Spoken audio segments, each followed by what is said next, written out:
সকলকে জানাচ্ছি আন্তরিক শুভেচ্ছা এবং অভিনন্দন। প্রতিদিনের ন্যায় আজকে আমি আপনাদের সামনে ধারাবাহিক কোরআন পাঠের জন্য উপস্থিত হয়েছি। তো আজকে আমার পাঠ হলো বাকারার ৪৯ নম্বর আয়াত থেকে ৬১ নম্বর আয়াত পর্যন্ত পাঠ করব। তো আজকের পাঠের বিষয়বস্তুটা একটু ভিন্ন।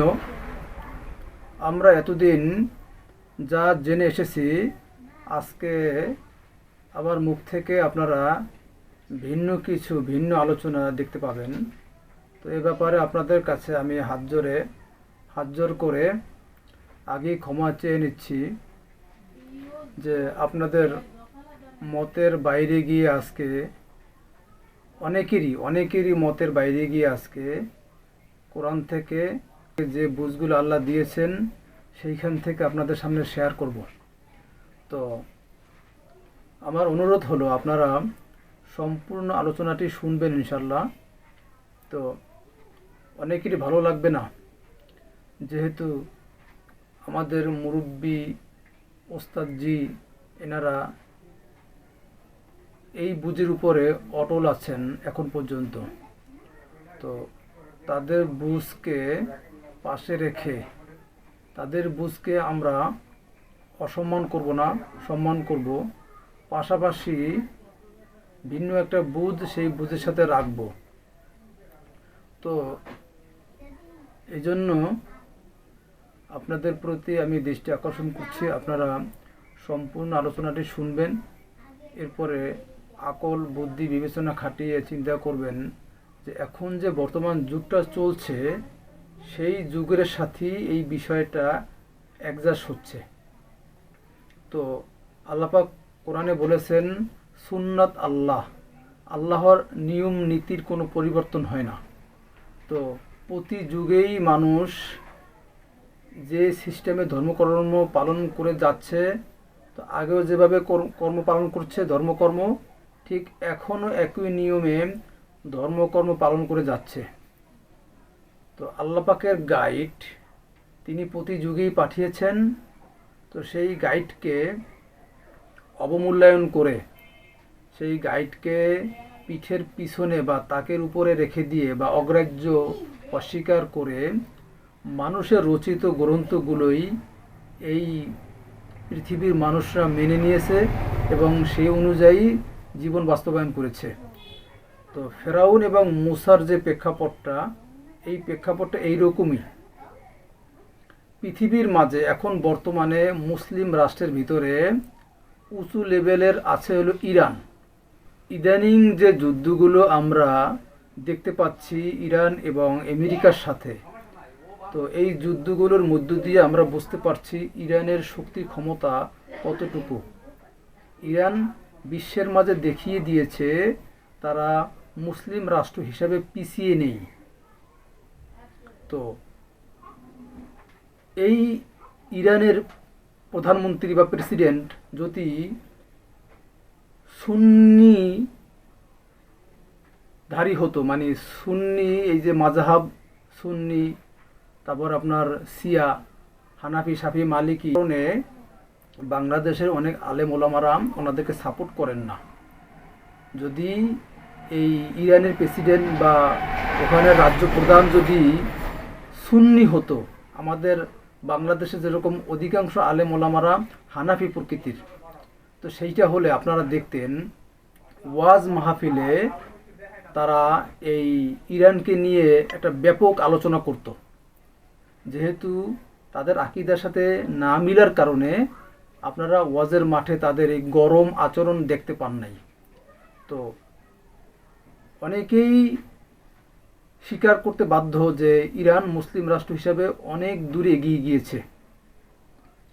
তো এইরকমভাবে মুসার আমলে বা তার আগের থেকে ফেরাউন যে গোষ্ঠীটা আমরা জানি, তারা এরকম রাজ্য প্রধান ছিলেন, ধর্মীয় নেতা ছিলেন। তো ধর্মীয় নেতা হিসেবে তিনি অপপ্রচার করেছেন। যে অপপ্রচারটা বর্তমান ইরান রাষ্ট্র করছে না, কিন্তু তারা করেছেন। তো তাদেরই একটা রূপ আজকে আমরা দেখতে পাবো কোরআনুল কারীম থেকে। রব্বি আউযু বিকা মিন হামাযাতিশ শায়াতিন ওয়া আউযু বিকা রব্বি আন ইয়াহদুরুন রব্বি জিদনি ইলমা ক্বালা রব্বি ইশরাহ লি সাদরি ওয়া ইয়াসসির লি আমরি ওয়াহলুল উকদাতান মিন লিসানি ইয়াফকাহু কওলি। হে আমার সৃষ্টিকর্তা প্রতিপালক, আপনি আপনার বার্তার ওহির সাথে আমাদেরকে সংযোগ হবার তৌফিক দান করুন। আমরা যেন আপনার বার্তা অনুযায়ী আমাদের জীবনকে পরিচালনা করতে পারি, সেই তৌফিক আপনি আমাদেরকে দান করুন। তো আমি এখন পাঠ করছি বাকারা 2 নং সূরার 49 নম্বর আয়াত। ওয়াইদ নাজ্জাইনাকুম, আর যখন আমরা তোমাদেরকে উদ্ধার করেছিলাম, মিন আলি ফেরাউন, ফেরাউনের অনুসারীদের থেকে। তো এখন যদি আমাকে আল্লাহ প্রশ্ন করেন যে এখন যারা কোরআনের ভাই বোনেরা আছেন, তোমাদেরকে এই ধর্মের মধ্য থেকে হানাফি মাযহাব বা সালাফি অন্যান্য যে মাযহাবগুলো আছে তোমরা সেগুলো পালন করতে, সেইখান থেকে তোমাদেরকে উদ্ধার করেছিলাম। তো ঠিক আলে ফেরাউন, ফেরাউনের অনুসারীদেরকে উদ্দেশ্য করে বলছেন বা বনি ইসরাইলদেরকে উদ্দেশ্য করে বলছেন যে বনি ইসরাইলদেরকে ফেরাউনের অনুসারীদের থেকে আল্লাহ উদ্ধার করেছিলেন। ফেরাউন তার অনুসারী, আবু হানিফা তার অনুসারী। তো আমরা এতদিন আবু হানিফার অনুসারী ছিলাম, সেইখান থেকে আল্লাহ আমাদেরকে উদ্ধার করেছেন। ঠিক সেম মেসেজটা এইটা যে তোমাদেরকে আমরা উদ্ধার করেছিলাম ফেরাউনের অনুসারীদের থেকে। ইয়াসুমুনাকুম সুআ আল আযাব, তারা তোমাদেরকে প্যারা দিত, যন্ত্রণা দিত। সু আল আযাব, মর্মান্তিক শাস্তি। সেম শাস্তিটাই কি আমাদেরকে দেওয়া হচ্ছে না? আমার ওস্তাদ বলেছিলেন যে তিনি থাকেন নাখালপাড়ায়, ওখানে এক মসজিদ আছে। সেই মসজিদ থেকে ইমাম সাহেব ঘোষণা দিয়েছিলেন যে আজকে আমরা জুমার নামাজের পরে মোস্তফা ওয়াহিদুজ্জামান সাহেবের বাসার প্রত্যেকটা ইট খুলে নিয়ে আসব। এইরকম অনেক কোরআনিক ভাইরাও বিভিন্ন জায়গায় বিভিন্নভাবে বিপদ আপদের মধ্যে আছেন। আত্মীয় স্বজনদের দ্বারা আক্রান্ত, এলাকাবাসীর দ্বারা আক্রান্ত, ধর্ম পালনকারীদের দ্বারা আক্রান্ত। সেই রকম একটা কথা বলছেন, যারা তোমাদেরকে যন্ত্রণা বা প্যারা দিত, মর্মান্তিক প্যারা, মর্মান্তিক শাস্তির প্যারা। ইউযাব্বিহুনা আবনাআকুম, তারা সেপারেট করত। আবনাআকুম, তোমাদের মধ্যে যারা সম্ভাবনাময় ব্যক্তি, যারা যারা প্রতিষ্ঠিত হতে চায়, যারা নিজেদেরকে মেলে বের করতে চায়, এই সমস্ত ব্যক্তিবর্গদেরকে সেপারেট করত। কারা করত? ফেরাউনের অনুসারীরা। যেরকম আমাদেরকে আহলে কোরআন ট্যাগ দিয়ে আমাদেরকে ছিন্ন ভিন্ন করার জন্য এই বর্তমান জমানায় এখন বিভিন্নভাবে আমাদেরকে সেপারেট করার জন্য আমাদেরকে বিভিন্নভাবে উৎসাহী দেওয়া হচ্ছে। এই একই সেম ঘটনা সম্ভাবনাময় ব্যক্তি যারা উপরের দিকে উঠে আসবে, যারা মানুষকে মেসেজ জানাবে, তাদেরকে ছিন্ন ভিন্ন বা সেপারেট, জবাহ শব্দটা আরবি শব্দ, পশুর গলা যখন কাটা হয় তখন কিন্তু সেপারেট হয়ে যায়। তো আমরা এখানে ভাবগত অর্থটা নেব যে মূলত ধর্মের অনুসারীরা, ধর্ম থেকে যারা বের হয়ে গিয়েছে, তাদেরকে মূলত জবাইও করতেই চায়। ওয়াস্তাহইউনা নিসাআকুম, এবং উৎসাহ দিত বা বাঁচিয়ে রাখতো বা সাহস যোগাতো তোমাদের মধ্যে যারা পিছিয়ে পড়া আছে, দুর্বল শ্রেণী যারা। নিসা শব্দের অর্থ নারী, কিছু কিছু জায়গায় আছে নিসা শব্দের অর্থ যারা পিছিয়ে পড়া। আর রিজাল শব্দের অর্থ আগাইয়া যাওয়া, বা কোনো কোনো জায়গায় পুরুষও আছে। তো এইখানে নিসা শব্দের অর্থ আমরা পিছিয়ে পড়া নেব, যারা আল্লাহ পাকের গাইড থেকে পিছানো। আর আবনা আকুম নেব, যারা আল্লাহর গাইড থেকে আল্লাহর গাইড চর্চা করে যারা আগাইয়ে গেছে তারা। তো সেপারেট করতো কাদেরকে? যারা আগাইয়ে যাওয়া ব্যক্তি বা সম্ভাবনাময়, যাদের মধ্যে সম্ভাবনা দেখা যেত তাদেরকে সেপারেট করতো। আর উৎসাহ দিত বা বাঁচিয়ে রাখতো কাদেরকে? তোমাদের মধ্যে যারা পিছিয়ে পড়া আছে তাদেরকে। অফিজালিকুম বালাউ, আর এই বিষয়গুলোর মধ্যে রয়েছে এক বিরাট পরীক্ষা, এক পরীক্ষা মিন রব্বিকুম আজিম, তোমাদের প্রতিপালকের পক্ষ থেকে। আর পরীক্ষাটা ছিল আজিম, বিশাল বিরাট আকারে। তো আমাদেরও সেম ঘটনাটা নয়, আমরাও তো এই পৃথিবীর মধ্যে এখন মহা এক পরীক্ষার মধ্যে আছি। কেমন জানি একতরফা জীবন, আমরা সমাজের সাথে ওইভাবে মিলতে পারি না, বা তারা আমাদেরকে সেইভাবে রিসিভ করতেছে না। তো আমাদের জীবনটাও তো একটা কঠিন পরীক্ষার মধ্যে দিয়ে যাচ্ছে। তো আমাদের জীবনটা যেইভাবে চলতেছে, ফেরাউনের আমলেও এই একই রকম জীবনযাপন চলছিল। তো এখানে যে কথাগুলো বলা হচ্ছে, আর যখন তোমাদেরকে উদ্ধার করেছিলাম ফেরাউনের ধর্ম অবলম্বন পালনকারীদের মধ্য থেকে, যারা তোমাদেরকে মর্মান্তিক যন্ত্রণা শাস্তি দিত, প্যারা দিত, তারা তোমাদেরকে সেপারেট করত। যারা সম্ভাবনাময় ব্যক্তি, নতুন প্রজন্ম, উদীয়মান ব্যক্তিরা যারা, তাদেরকে সেপারেট করত। ওয়াস্তাহ ইউনা নিসা আকুম, তোমাদের মধ্যে যারা পিছিয়ে পড়া আছে, যারা নিচ্ছে না, যারা নিজেদেরকে অজ্ঞ থাকতেই চায়, অজ্ঞ রাখতে চায়, তাদেরকে উৎসাহ দিয়ে ওয়াজ মাহফিল শোনাতো। অফিজালিকুম বালা, আর ওই বিষয়গুলোর মধ্যে রয়েছে একটা পরীক্ষা মিন রব্বিকুম আজিম, তোমাদের প্রতিপালকের পক্ষ থেকে। আর পরীক্ষাটা আজিম, বিশাল একটা পরীক্ষা ছিল। এরপরে আমরা 50 নম্বর আয়াত পড়ব। ওয়াইদ ফারাকনা, এই আয়াতটি আমরা কঠিন একটা বিষয় এই আয়াতের ভিতরে লুকিয়ে আছে, আমি পড়ার মধ্য দিয়ে প্রকাশ করার চেষ্টা করব ইনশাআল্লাহ।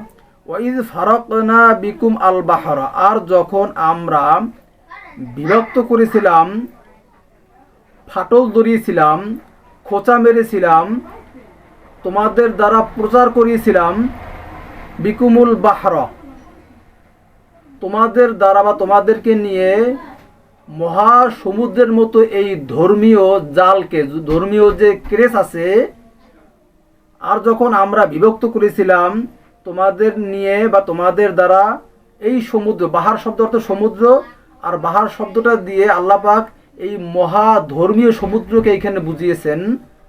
আর যখন আমরা তোমাদেরকে বিভক্ত করেছিলাম তোমাদের দ্বারা এই মহা সমুদ্রের মতো এই ধর্মীয় অনুসরণকারীদের মধ্য থেকে তোমাদেরকে আমরা বিভক্ত করেছিলাম। ফাআনজাইনাকুম, অথবা আমরা তোমাদেরকে উদ্ধার করেছিলাম ওই ধর্মীয় কেরেস থেকে, ধর্মীয় মহাসাগর থেকে আমরা তোমাদেরকে উদ্ধার করেছিলাম। ওয়াগরাকনা আলা ফেরাউন, আর ডুবিয়ে রেখেছিলাম এই ফেরাউনেরদের অনুসারীদের, তার মানে ধর্ম পালন করার ব্যাপারে তাদেরকে উৎসাহ দিয়ে তারা যেন ওইটার ভিতরে ডুবে থাকে, ওই ধর্মকর্ম যাদের ভালো লাগে ওইটাই তাদেরকে ভালো লাগিয়ে ওইয়ের ভিতরে ডুবিয়ে রেখেছিলাম। ও আনতুম তানজুরুন, আর তোমরা তা দেখছিলে।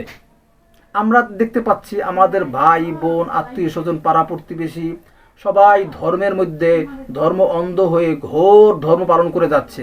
সেইখান থেকে আল্লাহ আমাদেরকে উদ্ধার করেছেন, আর তাদেরকে ওই ধর্মকর্ম পালন করার ভিতরেই ডুবিয়ে রাখছেন।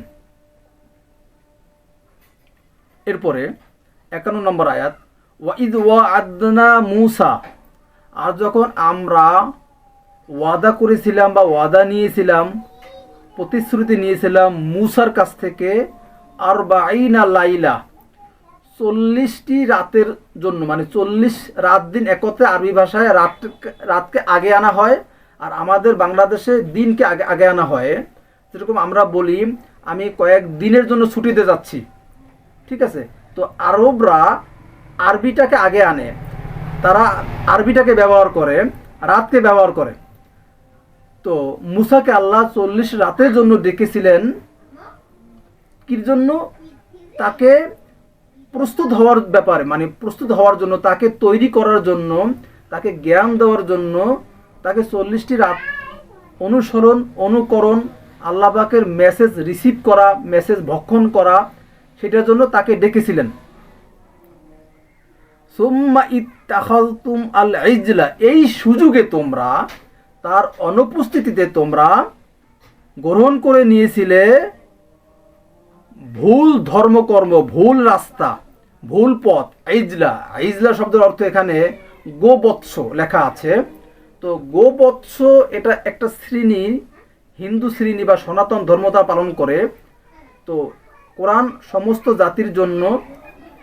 আমরাও কিন্তু এই ইজলার মধ্যে ডুবে আছি। ইজলা মানে আমরা আমাদের আকাবার মুরব্বীদের বানানো সিস্টেমের মধ্যে আমরা ডুবে আছি। মানে এটাই হলো ইবলিসের কর্ম, শয়তানের কর্ম, ভুল পথ। এই সুযোগে তোমরা সুম্মা ইত্তাখাযতুম আল ইজলা, এই সুযোগে তোমরা গ্রহণ করে নিয়েছিলে আল ইজলাকে, ভুল রাস্তাকে, ভুল পথকে। মিন বাদিহি, এর পরবর্তীতে, মানে মুসার পরবর্তীতে। মুসা ওই অন্বেষণ জ্ঞান চর্চার জন্য যে 40টি রাতের জন্য গিয়েছিল, ওই সুযোগে তোমরা এই ইজলা গ্রহণ করে নিয়েছিলে, মানে ভুল রাস্তায় তোমরা চলেছিলে।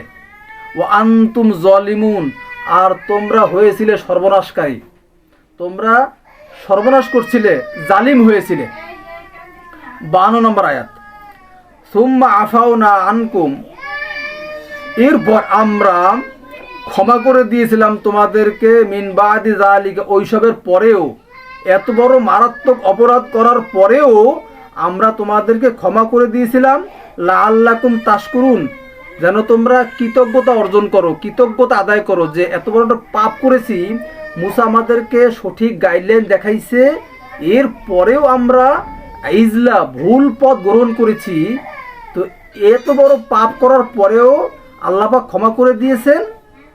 তিনি কেন ক্ষমা করে দিয়েছেন? যেন আমরা কৃতজ্ঞ হই। যেরকম আমাদেরকে কোরআনের গাইড দ্বারা আল্লাহ পরিচালিত করছেন, আমাদের মধ্যে থেকে কেউ ভুল পথে বা চলে যাচ্ছে, সেখান থেকে যদি আবার কেউ ফিরে আসে বা ফিরে আসার প্রস্তাব পায়, আল্লাহ পাকে মেসেজ পায় যে ফিরে আসো, তোমাদের ক্ষমা করে দেব, যেন তোমরা কৃতজ্ঞতা যাপন করো, কৃতজ্ঞতা আদায় করো। এরপরে 53 নম্বর আয়াত, ওয়াইদ আতাইনা মুসা আল কিতাব, আর যখন আমরা দিয়েছিলাম মুসাকে কিতাব, আল কিতাব, কিতাব কিতাবই রাখছি, কিতাব হলো লিখিত পাঠ্য গ্রন্থ, আল্লাহ পাকের গাইড। ওয়াল ফুরকন, এবং সত্য মিথ্যার পার্থক্য, কিতাবের মধ্যে সত্য মিথ্যার পার্থক্যকরণ লিপিবদ্ধ আছে। লাআল্লাকুম তাহতাদুন, যেন তোমরা পরিচালিত হতে পারো, পরিচালিত কি লাগছে, তাহতাদুন, হেদায়েত প্রাপ্ত হতে পারো, মানে আল্লাহ পাকের সঠিক গাইডলাইন পেতে পারো। এরপরে আমরা 54 নম্বর আয়াত পাঠ করব। ওয়াইদ ক্বালা মূসা লিকওমিহি, আর যখন বলেছিল মূসা তার জাতিকে, ইয়া কওমি, হে আমার জাতি, ইন্নাকুম যালামতুম আনফুসাকুম, তোমরা তো সর্বনাশ করছো, সীমালঙ্ঘন করেছো, জুলুম করেছো তোমাদের নিজেদের প্রতি। বিত্তিখাযিকুমাল ইজলা, এই ভুল কর্ম, ভুল ধর্ম, ভুল কর্মধর্ম পালন করার মাধ্যমে তোমাদের কাছে হুদা এসেছে, ফোরকান এসেছে, কিতাব এসেছে, এরপরও তোমরা ইজলা পালন করেছো, ভুল পথে চলে গিয়েছো। এই ভুল পথ তোমরা গ্রহণ করতেছো, তোমরা তো নিজেদের প্রতি সীমা লঙ্ঘন করেছো। ফাতুবু ইলা বারিকুম, অতএব তোমরা ফেরো তোমাদের স্রষ্টার কাছে, স্রষ্টার দিকে ফেরো। ফাকতুলু আনফুসাকুম, অতঃপর তোমরা কতল করো, হত্যা করো তোমাদের নাফসকে, এই নাফসের ইচ্ছাকে, তোমাদের যে চালিকা শক্তি, যেই চালিকা শক্তি দিয়ে তোমরা ইজলার দিকে, ভুল পথের দিকে যাচ্ছ, সেই ইচ্ছাটাকে তোমরা দমন করো, মানে কতল করো, হত্যা করো। যালিকুম খায়রুল লাকুম, সেটাই হবে কল্যাণকর তোমাদের জন্য। ইনদা বারিকুম, তোমাদের প্রতিপালকের কাছে, তোমাদের স্রষ্টার কাছে। ফাতাবা আলাইকুম, ফা, অতএব যদি তোমরা ফেরো তাহলে তিনিও তোমাদের দিকে ফিরবেন। ইন্নাহু হুয়া আত-তাওয়াবু আর-রহিম, নিশ্চয়ই তিনি হলেন যারা ফেরে, যারা ফেরার প্রতিজ্ঞা গ্রহণ করে তাদের প্রতি তিনি রহিম, তিনি করুণাময়। তাহলে এই আয়াতটা দ্বারা কি বুঝলাম ইজলা গ্রহণ করার কারণে, ভুল পথে পরিচালিত হওয়ার কারণে তাদেরকে বলা হচ্ছে তোমরা সেই ইচ্ছাটাকে হত্যা করো, জালিকুম খয়রুল্লাকুম, তাহলে সেটাই হবে তোমাদের জন্য কল্যাণকর, তোমাদের প্রতিপালক বা তোমাদের স্রষ্টার কাছে। ফাতাবা আলাইকুম, অতএব তিনি তোমাদের দিকে ফিরবেন। ইন্নাহু হুয়া আত-তাওয়াবু আর-রহিম, নিশ্চয়ই তিনি যারা তার দিকে ফেরা তাদের প্রতি তিনি করুণাময়। এরপরে 55 নম্বর আয়াত পাঠ করব। ওয়াইদ কুলতুম ইয়া মূসা, আর যখন তোমরা বলেছিলে হে মূসা, লান নুমিনা লাকা, আমরা কোশ্চিন কালেও বিশ্বাস আনবো না, আমরা কখনো ঈমান আনবো না তোমার প্রতি, হাত্তা নারা আল্লাহ জাহরাতান। দেখেন এইখানে যে অর্থটা লেখা আছে, বৌদ্ধ, খ্রিস্টান, হিন্দু, নাস্তিক, আস্তিক সবাই জানে যে আল্লাহকে প্রকাশ্যে দেখা যায় না, আল্লাহ গায়েব। তো মুসার জাতি কি জানতো না? তো তারা জেনে শুনে এই ধরনের একটা প্রস্তাব কিভাবে দেয় যে তোমার আল্লাহকে প্রকাশ্যে না দেখা পর্যন্ত আমরা বিশ্বাস আনবো না? এটা কি হতে পারে? এটা ছোট বাচ্চারাও তো জানে যে আল্লাহকে দেখা যায় না। তাহলে এখানে অর্থটা হবে কি, যতক্ষণ না পর্যন্ত আমরা বুঝতে না পারবো আল্লাহর বিষয়গুলোকে ইজিলি, মানে সহজভাবে, তুমি আমাদের কাছে সহজভাবে উপস্থাপন করো, সহজভাবে বোঝানোর চেষ্টা করো, তাহলে আমরা বিশ্বাস আনবো। ফাআখাযাতকুম আস-সাইকাতু, ফলে তোমাদের মধ্যে অনেকেই, ফাআখাযাতকুম, ফলে তোমাদের মধ্যে অনেকেই, আস-সাইকা, সাইকা শব্দের অর্থ বিকট আওয়াজ, বজ্রধ্বনি বা মহা একটা বজ্রধ্বনির আওয়াজ, মহা গর্জন, সেই ক্ষেত্রে কোরআনে ব্যবহার করা হয়েছে। তো আমরা এখানে কর্কশ আওয়াজ তোমরা বেছে নিলে, তোমাদের মধ্যে অনেকেই কর্কশ ধরনের আওয়াজ, হুমকি দামকে, যে আমরা ওয়াজের মাহফিলে দেখি চিল্লাইয়ে ফাল্লাইয়ে ফাটাই হালায়, তোমরা ওই কর্কশ আওয়াজ আস-সাইকা, বা আমরা আরবি শব্দটাই রাখছি এখানে, আস-সাইকা গ্রহণ করে নিলে, তোমরা রিসিভ করে নিলে, তোমাদের মধ্য থেকে অনেকেই আস-সাইকাটাকেই গ্রহণ করে নিলে, ওয়া আনতুম তানজুরুন, আর তোমরা তা প্রত্যক্ষ করছিলে, তোমরা দেখছিলে। এই মেসেজগুলো সামনে যখন আরও পড়বো, আস্তে আস্তে আরও ক্লিয়ার হবে। তো আমরা একটা গণ্ডির ভিতরে ছিলাম, সেইখান থেকে বের হওয়ার চেষ্টা করতেছি। তো হয়তোবা সামনে আরও সুন্দর গবেষণা আসবে, অনেকে সুন্দরভাবে গবেষণা করে আয়াতগুলো ফুটিয়ে তুলবেন, আমরা সেই প্রত্যাশা করবো ইনশাল্লাহ। এরপরে 56 নম্বর আয়াত, সুম্মা বাআসনাকুম মিন বাদি মাউতিকুম, ওই যে সহজ কইরা যখন উপস্থাপন করলো, এ সুযোগে তোমরা ভিন্ন পথ গ্রহণ করে নিলে তোমাদের মধ্যে থেকে অনেকেই, এরপরে সুম্মা, এরপরে বাআসনাকুম, আমরা তোমাদেরকে পুনর্জীবিত করলাম, জ্ঞান দ্বারা জীবিত করলাম, মিন বাদি মাউতিকুম, তোমাদের এই অন্তর মরে যাওয়ার পরে, তোমাদের চেতনা অন্তর মরে যাওয়ার পরে তোমাদেরকে আবার পুনর্জীবিত করলাম, লাআল্লাকুম তাশকুরুন, যেন তোমাদের মধ্য থেকে কৃতজ্ঞতা সৃষ্টি হয়, তোমাদের মধ্যে থেকে যারা আছে তারা যেন কৃতজ্ঞ হয়। এই জন্য তোমাদেরকে এই চেতনাগতভাবে মরার পরে তোমাদেরকে আবার বাআসনাকুম, পুনর্জীবিত করলাম, যেন তোমরা কৃতজ্ঞ হও। ঠিক আছে। এরপরে 57 নম্বর আয়াত, অযল্লালনা আলাইকুম আল গমাম, আর আমরা দিয়েছিলাম তোমাদের উপরে নিরাপত্তা, আল গমাম, এখানে গমাম শব্দ মেঘের ছায়া। মেঘের ছায়া কে না পায়? যারা রৌদ্রে থাকে, যারা রৌদ্রে কাজকর্ম করে, অনেক সময় যখন টিকতে পায় না রৌদের তাপ, তখন তারা কিন্তু গাছের ছায়া আসে। তো গাছের ছায়া, বিল্ডিংয়ের ছায়া, মেঘের ছায়া, এ তো আমরা সবসময় পাই। তো অজল্লাল্লাহ এটা বলছে এই কারণে যে এই মৃত্যু অবস্থা থেকে যখন পুনর্জীবিত করলো, এরপর তোমাদের উপরে আমরা নিরাপত্তা দান করলাম, ওয়া আনজালনা আলাইকুম আল মান্না ওয়াস সালওয়া, এবং অবতীর্ণ করলাম তোমাদের উপরে মান্না ওয়াস সালওয়া। এটা আরবি শব্দ, আমরা আরবি শব্দই রাখি, মান্না সালোয়া আমরা জানি একটা বিশেষ স্পেশাল খাবার, আমরা এতদিন খাবার হিসেবে জেনে এসেছি। তো এইটা হলো কোনো এক বিশেষ জ্ঞান, ভারী জ্ঞানবোধ অবতীর্ণ হয়। খাবার দাবার কি অবতীর্ণ হয়? খাবার দাবার তো এই মাটিতেই উৎপন্ন হয়। আল্লাহ আকাশ থেকে বৃষ্টি বর্ষণ করেন, তারপরে রৌদ্রের মাধ্যমে এই ফল ফুল শাকসবজি মাছ অক্সিজেন পায়, খাবার পায়।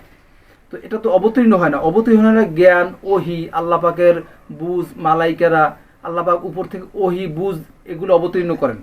তো আমরা দিলাম তোমাদের উপরে আল গামাম, নিরাপত্তার ছায়া, ও আনজালনা আলাইকুম আল মান্না ওয়া সালওয়া, এবং অবতীর্ণ করলাম তোমাদের উপরে মান্না ওয়া সালওয়া, জ্ঞানবোধ, ভারী জ্ঞানবোধ দান করলাম। কুলু, গ্রহণ করো, আহার করো, মিন তৈজিবাত, এই জ্ঞানের তৈজিবাত থেকে, এই জ্ঞান যে তৈজিবাত পবিত্র, এই পবিত্রতা থেকে তোমরা রিসিভ করো, গ্রহণ করো, মা রজাক না কুম, যা আমরা তোমাদেরকে জীবিকা হিসেবে দিয়েছি। অমা জলামুনা, আর তারা আমার প্রতি সর্বনাশ করে নাই বা জুলুম করে নাই, ওয়ালাকিন কানু আনফুসাহুম ইয়াজলিমুন, বরং তারা তাদের নিজেদের প্রতি সর্বনাশ করেছে। আল্লাহ পাক জ্ঞান দান করেছে, গাইড দান করেছে, মান্না সালওয়া দান করেছে, এর পরেও তারা সর্বনাশের পথ ইজলা গ্রহণ করে নিয়েছে। তারা ইজলা গ্রহণ করে কি আল্লাহ পাকের ক্ষতি করেছে, মুসার ক্ষতি করেছে? না, ক্ষতি করেছে তাদের নিজেদেরই। এবার 58 নম্বর আয়াত, ওয়াইদ কুলনা ইদখুলু, আর যখন আমরা বললাম তোমরা প্রবেশ করো, হাযিহাল ক্বরিয়া, এই জনপদে বা এই বসবাসের স্থানে, যেখান থেকে তোমরা ফাকুলু গ্রহণ করবে, মানে জ্ঞান অন্বেষণ করবে, জ্ঞান চর্চা করবে, জ্ঞান সাধনা করবে, জ্ঞান কীভাবে নিতে যায়। যেরকম অনেকে তাবলিগে যায়, 40 দিনের চিল্লায় যায় কেন? নিজেকে পরিচালিত হবার জন্যই তো, নিজেকে চালানোর জন্যই তো।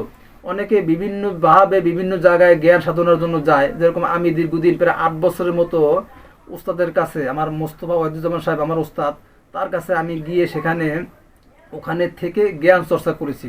বিভিন্ন মানুষ সেখানে যায়। তো আপনারাও তো যান, বিভিন্ন জায়গায় ট্রেনিংয়ে যান, 1 মাসে ট্রেনিং, 2 মাসে ট্রেনিং, 6 মাসে ট্রেনিং যান না, বিভিন্ন কারণে, বিভিন্ন শিক্ষার কারণে তো যান।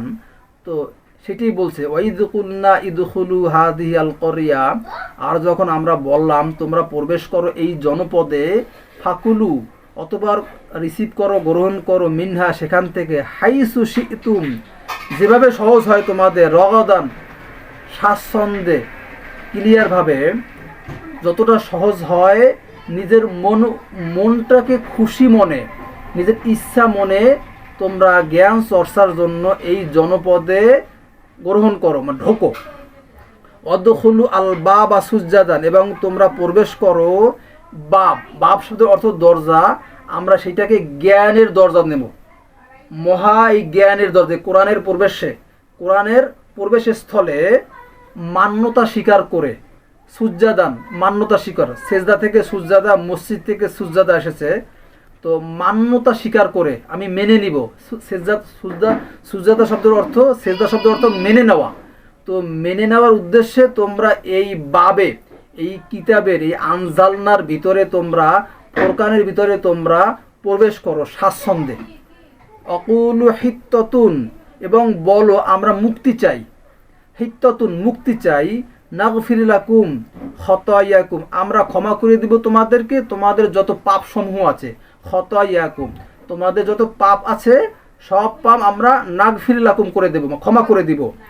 ওয়াসানাজিদুল মুহসিনিন, আর আমরা অবশ্যই বাড়িয়ে দেব যারা কীর্তিমান, যারা কর্মে কীর্তিমান, যারা এই জনপদে প্রবেশ করে, এই করিয়াতে প্রবেশ করে যারা এই ফাকুলু করবে, রিসিভ করবে, গ্রহণ করবে, কোরআনের জ্ঞান, আল্লাহ পাকের আনজালার জ্ঞান যারা রিসিভ করে নিবে স্বাচ্ছন্দ্যে, স্বজ্ঞানে, এই মান্যতা স্বীকার করে যারা এই জ্ঞানের দরজা দিয়া বাবে প্রবেশ করবে, তাদেরকে আমরা ক্ষমা করে দিব, কেননা তারা মুক্তির দুয়ারে প্রবেশ করেছে। তাদের পাপসমূহ ক্ষমা করে দেব, আর অবশ্যই জ্ঞান বাড়িয়ে দেব। তাদেরকে আল মুহসিনিন, যারা কর্মে কীর্তিমান, যারা, তাদেরকে। এরপরে 59 নম্বর আয়াত সূরাতুল বাকারার, ফাবাদ্দালা আল্লাযীনা যালামু, অতঃপর পরিবর্তন করে আনলো তারা বা যারা যারা এই জলামু করেছে, সর্বনাশ করেছে নিজেদের, কওলান, আল্লাহ পাকের বার্তা, কথা, আল্লাহ পাকের কথাগুলো তারা পরিবর্তন করলো, ফাবাদ্দাল, বদল করে আনলো, বদল করে আনলো, গায়রা আল্লাযী কিলা লাহুম, গায়রা বিপরীতে, আল্লাযী সেইটার, কিলা লাহুম যা বলা হয়েছিল তাদেরকে, যা পালন করার জন্য তাদেরকে বলা হয়েছিল, সেইটার বিপরীতে তারা বদল করে আনলো, ফাবাদ্দালা করে আনলো।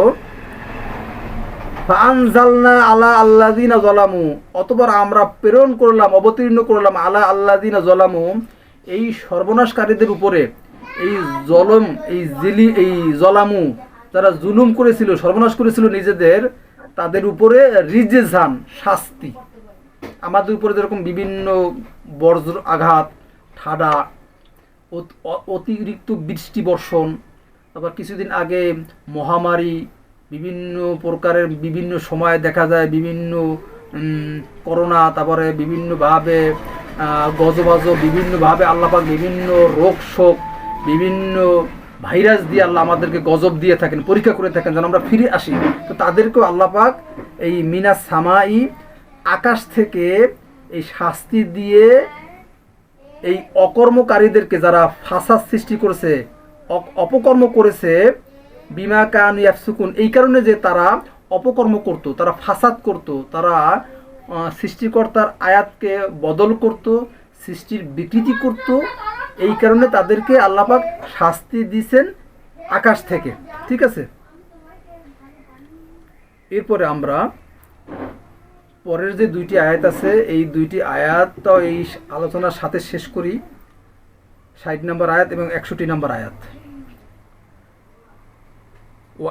ইস্তাসকা মূসা, এই শাস্তি দেওয়ার পরে, আকাশ থেকে যখন শাস্তি আসলো, শাস্তি আসার পরে বিভিন্ন আয়াতে আছে, ফেরাউনের জাতি বা ফেরাউন বিভিন্নভাবে যখন শাস্তি দ্বারা আক্রান্ত ছিল, তখন মুসার কাছে বারবার গিয়ে রিকোয়েস্ট করতো, তুমি তোমার সৃষ্টিকর্তার কাছে, রবের কাছে প্রার্থনা করো যেন এই গজবাজ আমাদের থেকে তুলে নেন।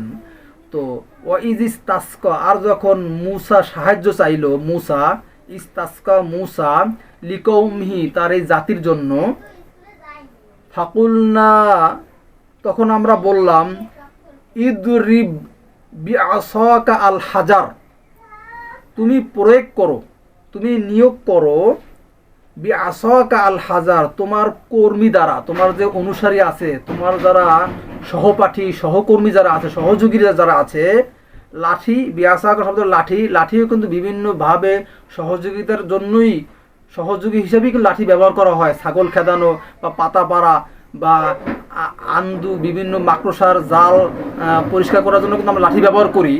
তো কর্মীদেরকেও আরবিতে আমরা আসক শব্দটা ব্যবহার করতে পারি, যে এই সহযোগিতার জন্য, মেসেজ দেওয়ার জন্য তোমরা আল হাজার, হাজার শব্দের অর্থ পাথর। আবার 102 নম্বর আয়াতে আছে বাকারার, যে তোমাদের মন অন্তর পাথরের চাইতে কঠিন হয়ে গেছে।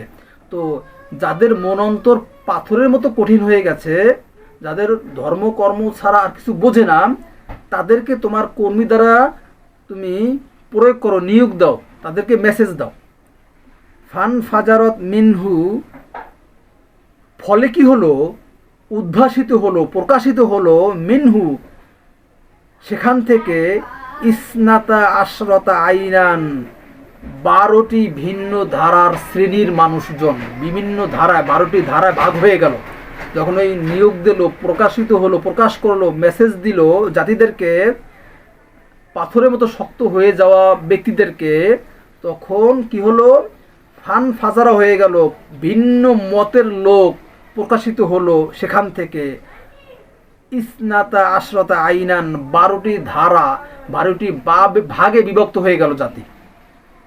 কদ আলিমা কুল্লু উনাসিন মাশরাবাহুম, কার্যত জেনে নিল প্রতিটি দল, প্রতিটি এই যে 12টি ভাগে বিভক্ত হয়ে গেল যারা, তারা জেনে নিল মাশরাবাহুম, তাদের জ্ঞান অন্বেষণের স্থানটা, কিভাবে জ্ঞান অন্বেষণ করা যায় সেইটা তারা জেনে নিল।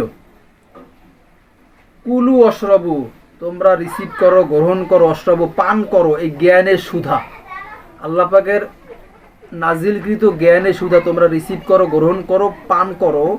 মে রিজকিল্লাহ, আল্লাহ পাকের জীবিকা থেকে। দেখেন আল্লাহ পাক যা অবতীর্ণ করেছে সেই জীবিকা থেকে তোমরা গ্রহণ করো। ওয়ালা তাআসাউ ফিল আরদি মুফসিদিন, আর তোমরা অনাচার অত্যাচার করো না জমিনের মধ্যে বিপর্যয় সৃষ্টি করে হয়ে। বাকারার 11-12-তে আছে তোমরা পৃথিবীতে বিপর্যয় সৃষ্টি করিও না। তারা বলছে আমরা সংশোধনকারী, আমরা শান্তি স্থাপনকারী। আল্লাহ উত্তর দিচ্ছেন আলা ইন্নাহুম হুমুল মুফসিদুন, সাবধান এদের ব্যাপারে, তারাই মূলত বিপর্যয় সৃষ্টিকারী। লা ইয়ালামুন, তারা জানেই না। ওরা কারা? যারা নিজেদেরকে বিশ্বাসী দাবি করে, যারা ধোকা দেয় আল্লাহকে, ধোকা দেয় বিশ্বাসীদেরকে, নিজেদেরকে দাবি করে ইমানদার। এই শ্রেণীর লোকজন, এদের কথা এখন বলা হচ্ছে। আর তোমরা অনাচার করিও না, ফাসাদ করিও না এই পৃথিবীর মধ্যে। তাহলে বড় ফাসাদ হইল মানুষকে আল্লাহ পাকের গাইডের থেকে বাইরে রাখা, ভুল মেসেজ দিয়ে মানুষকে মিসগাইড করাই হলো বড় ফ্যাসাদ। আর যে ফ্যাসাদগুলো জমিনের ভিতরে আছে, বিভিন্ন প্রকারের আল্লাহ পাকের সৃষ্টি বিকৃতি করা, আল্লাহ বানাইছেন পুরুষ সেইটা হিজলা হইয়া যাওয়া, বা আল্লাহ বানাইছেন নারী সেটাকে পোশাক চেঞ্জ কইরা, অঙ্গ প্রত্যঙ্গ চেঞ্জ কইরা, একটা শ্রেণী নাম দিয়ে তারা তৃতীয় লিঙ্গ ধারণ, এটা একটা বড় ফ্যাসাদ। তারপর আল্লাহ পাকের সৃষ্টির বিকৃতি করা, মাছ, তারপর বিভিন্ন আপনার ফল ফলাদি, তারপরে বিভিন্ন প্রাণী বিকৃতি করা, ঠিক আছে। তো এটা হলো বিপর্যয়। আর হলো সবচেয়ে বড় বিপর্যয় হলো মানুষকে আল্লাহ পাকের কোরআন, আল্লাহ পাকের গাইড থেকে বিমুখ রাখা, অন্ধ অনুসরণ অনুকরণ বানানো, মানুষের লেখা গ্রন্থ পড়ানো, শেখা, জানানো, এটাই হলো মুফসিদ, বড় বিপর্যয় করা। এরপরে আমরা পড়ব 60 নম্বর আয়াত। ওয়াইদ কুলতুম ইয়া মুসা, আর যখন তোমরা বলেছিলে হে মুসা, লান নাসবিরা, আমরা কিছুতেই সবর করব না, অবিচল থাকবো না, আলা তোআম, তোআম শব্দ অর্থ খাদ্য। আমরা এখানে ভাবগত অন্তর নিব, ভাবগত অর্থটা নিব। ভাবগত অর্থটা কি? আমরা অন্তরের খাদ্য, এই দেহের খাদ্য, মনের খাদ্য, পরিতৃপ্ত হওয়ার খাদ্য, আমরা কিছুতেই ওয়াহেদ, এই একই ধরনের এই একটাই গ্রন্থ কোরআনের উপরে আমরা অবিচল থাকতে পারবো না। মুসার উপরে তাওরাত নাজিল হয়েছে, ফুরকান অবতীর্ণ হয়ে সহিফা হয়েছে। তো আমরা ওইটার উপরে অবতীর্ণ বা ওইটার উপরে আমরা একমত হতে পারবো না। ওই একটাই গ্রন্থ থেকে সাধনা রিসিভ করা, জ্ঞান রিসিভ করা, তো গ্রহণ করা, আমরা সেটা কোশ্চিনকালও পারবো না। ফাদউ লানা রব্বিকা, তুমি চাও আমাদের জন্য তোমার প্রতিপালকের কাছে, ইউখরিজ লানা, তিনি যেন বের করে দেন আমাদের জন্য, মিনহা, সেখান থেকে, এই জমিন থেকে, তুমবিতুল আরদু, এই জমিনের মধ্যে আরও যা আছে, এখানে কয়েকটি সবজির তরিতরকারির নাম লেখা আছে। তো আমার কাছে মনে হচ্ছে এইটা, যেরকম আমরা মধুর ইংরেজি জানি হানি, যারা নোয়াখালীতে বসবাস করে তারা পানিকে বলে হানি। তো স্থানকাল পাত্র হিসাবে অনেক শব্দ পরিবর্তন হয়ে বা উল্টা আকারে ভুলভাবে উপস্থাপন করে তারা ব্যবহার করে। যেরকম ভারতে বা পাকিস্তানে চুলকে বলে উর্দুতে বা আরবিতে বাল, ঠিক আছে। আমরা কি বলি?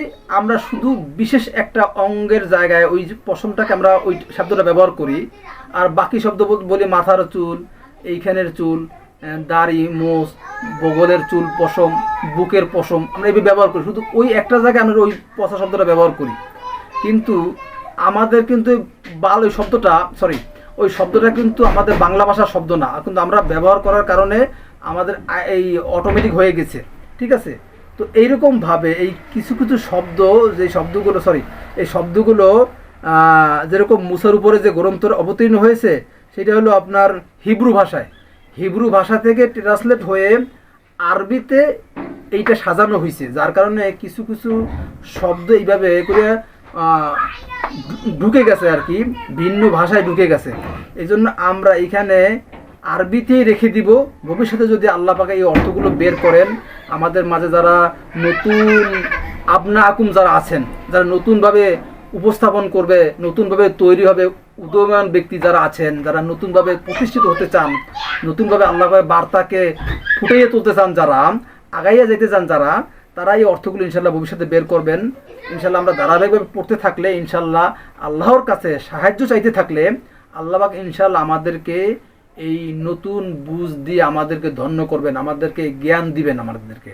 তাহলে আমরা এটা কি বলতে পারি, জমিনের মধ্যে যা আছে, যেরকম আমরা এখন দেখি কি হানাফি ধর্ম, তারপর শাফি, মালিকি, হাম্বলি, তারপর আপনার বুখারী শরীফ, মুসলিম শরীফ, ফাজাইল আমল, মুসলিম আপনার মুকসিদুল মুমিনিন, বেহেশতে যাওয়ার কত গ্রন্থ। তো সেই রকম কিছু নাম হবে আমার কাছে মনে হচ্ছে। মিন বাকুলিহা, সেখানকার সবজি যেমন, অকিসা ইহা, সেখানকার কাকর, অফুম ইহা, সেখানকার রসুন, ওয়াদাসিয়া, সেখানকার ডাল, অবাসলিয়া, সেখানকার পেঁয়াজ। এখন আমার প্রশ্ন হলো মুসা নবীর আগে ইব্রাহিম নবী, তার আগে আদ জাতি, সামুদ জাতি, হুদ, তারপর আপনার নুহু নবী, তার আগে আদম, তারপর এরকম তো বার্তাবাহক এসেছেন। তো তাদের আমলে কি তারা খাবার খেতেন না? তাদের আমলে কি পেঁয়াজ রসুন তরিতরকারি ছিল না? তাহলে মুসার জাতিরা কেন এই কথাগুলো বলবেন? তো সেখানে কি এই তরিতরকারি ছিল না? এটা কি কোনো প্রশ্ন হতে পারে? গ্রামে শহরে বিভিন্ন জায়গায় তো এই তরিতরকারি দ্বারা ছয়লাভ। তাহলে সেখানে কি এই মুসার জন্মের আগে কি এই তরিতরকারি ছিল না? তাহলে একটা প্রশ্ন আমি রেখে যাই, আপনারা কমেন্ট বক্সে যদি কারো জানা থাকে তাহলে জানাবেন। আমরা এরপরে যাচ্ছি। কল আতাস্তাবদিলুনা, সে বলল তোমরা কি বদল করতে চাও? ওই যে ফাবাদ্দালা, আমরা এই যে 59 নম্বর আয়াতে বলছি, বদল করে নিয়ে আসলো কথাগুলো, আল্লাহ পাকের কথাগুলো, ওইটাই এখানে, তোমরা কি বদল করতে চাও? কল আতাস্তাবদিলু, বাদাল, এই যে তাবাদাল, বাদাল লাম, তাবাদ্দাল, তোমরা কি বদল করতে চাও? আল্লাহ দি, ওটাকে, হুয়া আদনা, সাধারণ বিষয়টাকে মানে নগণ্য বিষয় বা সাধারণ নগণ্য বিষয়গুলোকে, বিল্লাদি হুয়া খৈর, যেইটা তোমাদের কাছে উত্তম হিসেবে আছে, সেই উত্তমটাকে সরিয়ে নিয়ে সাধারণগুলো বা নগণ্য বিষয়গুলোকে তোমরা গ্রহণ করতে চাও, বা আগের আয়াতে যে পড়ছি আইজ গ্রহণ করতে চাও? এটা কি ভালো দেখায়? এরপরে ইহবিতু, তোমরা চলে যাও মিশ্রণ, কোনো এক শহরে, কোনো একটি জায়গায়, মিশ্রণ, ইন্না লাকুম, তাহলে অবশ্যই তোমাদের জন্য সেখানে থাকবে মা সাআলতুম, যা তোমরা চেয়েছো। তার মানে তোমরা তোমাদের মতো করে তোমরা অন্য জায়গায় যাও, যাইয়া সেখানে তোমরা তোমাদের মতো করে তোমরা পালন করো। এখানে যদি তোমরা এই জ্ঞান অন্বেষণ, একটাই জ্ঞান যদি তোমরা না নিতে চাও, আল্লাহ পাকের গাইড যদি না নিতে চাও, তো তোমাদের মতো করে তোমরা যাও, যাইয়া সেখান থেকে তোমরা নেও। অদুরিবাত আলাইহিমুজ জিল্লা, আর চাপিয়ে দেওয়া হয়েছিল তাদের উপরে লাঞ্ছনা, হীনমন্যতা, লাঞ্ছনা, অলমাস্কানা, এবং দারিদ্রতা। যেহেতু আল্লাহ পাকের বার্তা মেনে নেয় নাই, আল্লাহ পাকের বার্তাকে বদল করেছে, আল্লাহ পাকের বার্তা দ্বারা তারা উপহাস করেছে, ফাসাদ করেছে, তো আল্লাহ পাকের শাস্তি এসেছে, গজব এসেছে। ওয়াবাউ বিগদাবিন মিনাল্লাহ, এবং তারা পরিবেষ্টিত হয়েছিল আল্লাহ পাকের ক্রোধ দ্বারা আক্রান্ত। এখন আমার খাবার দাবার ভালো না লাগতে পারে, আমি অনেক মাছ খাই না, অনেক কিছু খাই না, এটা ভালো নাই লাগতে পারে। তাহলে ভালো না লাগলে মুসার কাছে বলতে পারতো, হে মুসা, তুমি যে মান্না সালোয়া যেটা আনতেছো, সেটা পরিবর্তন অন্য খাবার নিয়ে আসো। আমরা প্রতিদিন ধরেন মনে করেন খাসির মাংস বা গরুর মাংস বা ভালো কোনো মাছ আসতেছিল, আমরা এই ইলিশ মাছ খাবো না, আমাদের জন্য ভিন্ন মাছ নিয়ে আসেন। আমরা এই গরুর মাংস খাবো না, আমাদের জন্য খাসি নিয়ে আসেন। বা এই তরকারি আমরা খাবো না, ভিন্ন তরকারি নিয়ে আসেন। এটা প্রস্তাব করা যেত না? তাহলে তো এই জন্য আল্লাহ পাক ক্রোধ নাজিল করবেন। তার মানে বোঝা যাচ্ছে তারা আল্লাহ পাকের বার্তাকে বদল করেছে, আল্লাহ পাকের সৃষ্টিগুলোকে, আল্লাহ পাকের যে ওহি মেসেজ, সেই মেসেজকে তারা বিকৃতি করেছে।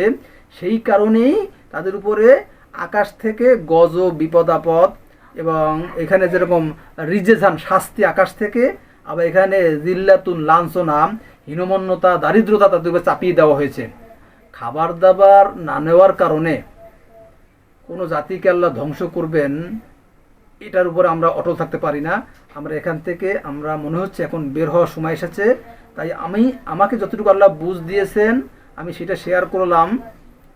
তো এই আলোচনাটা আমি এই 2-3 দিন যাবৎ ভাবতেছি যে এই জাতি, এই মানুষজন যারা এখন আমরা কোরআনের পথে আসতেছি, এই একটা বিষয় এইভাবে বুঝতেছিল। তো এই জাতিকে, এই মানুষদেরকে আমি কিভাবে উপস্থাপন করব, আল্লাহর কাছে সাহায্য চাইতেছিলাম। আল্লাহ, আপনি কিভাবে আপনি আমাকে যে বুঝ দিয়েছেন এই বুঝটাকে আমি গোপন রাখবো, আমার ভিতরে লুকিয়ে রাখবো? তাহলে তো আপনি বিভিন্ন জায়গায় বলছেন যারা আমার বার্তাকে গোপন রাখে তাদের জন্য শাস্তি। তাহলে আমি গোপন রাখলে তো আপনি আমার উপর শাস্তি নাজিল করবেন। তাহলে আমি প্রকাশ করি, আপনি আমাকে প্রকাশ করতে দেন। আমার মুখে জড়তা আছে, এই জড়তার মধ্য দিয়েও আপনি প্রকাশ করেন আমার মতো করে। সেই জন্য আমি প্রকাশ করলাম। আমার কাছে যে বুঝটা আল্লাহ দিয়েছেন সেই বুঝটা আমি আপনাদের সামনে শেয়ার করলাম। যালিকা বিআন্নাহুম, ওই বিষয়টা এ কারণে তারা কানু ইয়াকফুরুনা, তারা প্রত্যাখ্যান করতো, অস্বীকার করতো বিআয়াতি আল্লাহ। দেখেন আল্লাহ উত্তর দিয়ে দিচ্ছেন যে আল্লাহ পাকের আয়াতকে তারা প্রত্যাখ্যান করেছে। এই মেসেজে আল্লাহ পাক একদম ক্লিয়ার করে ফাইনাল করে দিয়েছেন, আল্লাহ পাক আয়াতকে তারা প্রত্যাখ্যান করেছে, অস্বীকার করেছে। এই কারণেই তাদেরকে ওই গদাব, তারপরে জিল্লা, মাসকানা, রিজেজান মিনাস সামাই, আকাশ থেকে তাদের উপরে অবতীর্ণ করেছেন। মান্না সালোয়ার মতো বোধগম্য জ্ঞান দেওয়ার পরেও তারা ফাবাদ্দালা করেছে, আল্লাহ পাকের বার্তাকে তারা প্রত্যাখ্যান করেছে। ওয়াক তুলুন আর নাবিজিন, এবং আল্লাহ পাকের রিসিভার যারা, যারা বার্তা প্রচারক যারা, তাদেরকে তারা হত্যার প্ল্যান, রীতিমতো অনেকে হত্যা করতে পারলেই বাঁচে। এই কিছুদিন আগে এক হিন্দু, তিনি কি জানি কথা বলেছেন, তাকে ঝুলিয়ে, গাছের সাথে ঝুলিয়ে তারা আগুন জ্বালিয়ে মারছে। মানে ধর্ম নিয়ে যদি কেউ কোনো কথা বলে তাদেরকে নির্মমভাবে হত্যা করা হয়। এখনও এই প্রচলিত সমাজে এই একই সিস্টেমই চলছে। আগেও যেটা ছিল, আল্লাহ পাকের সুন্নাতে কোনো বদল করেন না, ঠিক সিস্টেম একই চলছে এখনও।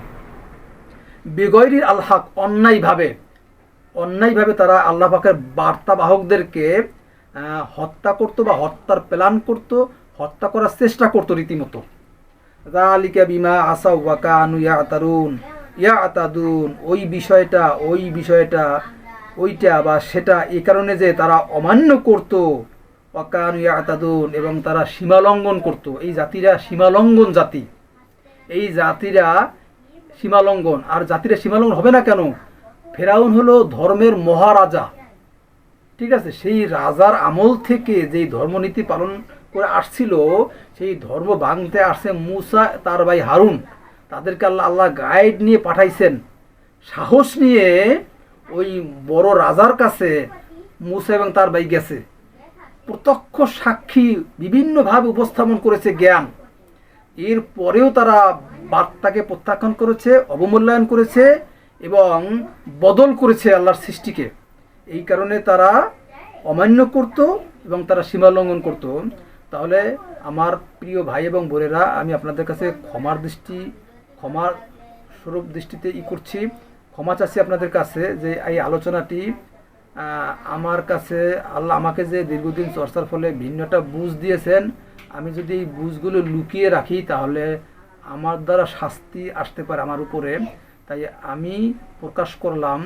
তো আপনারা আপনাদের বুঝ তো লেখাই আছে এখানে, আমরা যা এতদিন জানি তা তো এখানে লেখাই আছে। পাশাপাশি এই বুঝটাকে আপনারা কম্পেয়ার করবেন, মিলিয়ে দেখবেন, ঠিক আছে? আমি আমার ওস্তাদের কাছে ক্ষমা চাচ্ছি যে ওস্তাদ যে বুঝের উপরে আছে, আমি তার বাইরে গিয়ে একটা বুঝ আমি শেয়ার করলাম। তো এটা অনেকে বিভিন্নভাবে নিতে পারেন যে ওস্তাদের সাথে বেশি বুঝেছে বা ওস্তাদের উপরে মহাজ্ঞানী হয়ে গেছে। নাউজুবিল্লাহ, না। আমাদের ওস্তাদকে আল্লাহ পাক আমাদের গাইডলাইন হিসাবে তিনি তাকে পাঠিয়েছেন বা তাকে বুঝ দ্বারা করেছেন। এখন বিষয়টা হলো, আপনার বা আমাদের মাঝে একই সাথে যদি অনেকগুলো মানুষ থাকে, একটা বিষয়ের উপরে সকলে একমত হবে না, ভিন্ন বুঝ আসতেই পারে। আপনারা দেখবেন, উপস্থাপন করে দেখবেন, একাধিক সদস্যরা যখন একসাথে উপস্থিত হয়, কোনো একটা বিষয় একমত হয় না, ভিন্ন মত থাকে। এই ভিন্ন মত থাকার কারণেই বিভিন্ন বুঝ শেয়ার হয়। তাহলে আমাকে যেই বুঝটা আল্লাহ দিয়েছে সেই বুঝটা আমি শেয়ার করলাম। আমি চাচ্ছি মানুষকে কোরআনমুখী করতে, কোরআনটাকে, আল্লাহ পাকের মেসেজটাকে সুন্দরভাবে উপস্থাপন করতে। এখন ফেরাউন তিনি পানিতে ডুবে মারা গেছে, আমরা এই ইতিহাস জানি। বা মুসা নবী সাগর পাড়ি দিয়ে পার হয়েছে, আমরা সেই ইতিহাস জানি। তো সামনে আস্তে আস্তে এই ইতিহাসগুলো আরও কিভাবে সুন্দরভাবে কোরআনের আয়াত দ্বারা ফুটিয়ে তোলা যায় সেইভাবে চেষ্টা করবো ইনশাল্লাহ। তাহলে আজকে এই পর্যন্ত। সালামুন আলাইকুম। সকলের মঙ্গল কামনা করে আজকে এই পর্যন্ত রাখতেছি। মা তৌফিক ইল্লা বিল্লাহ।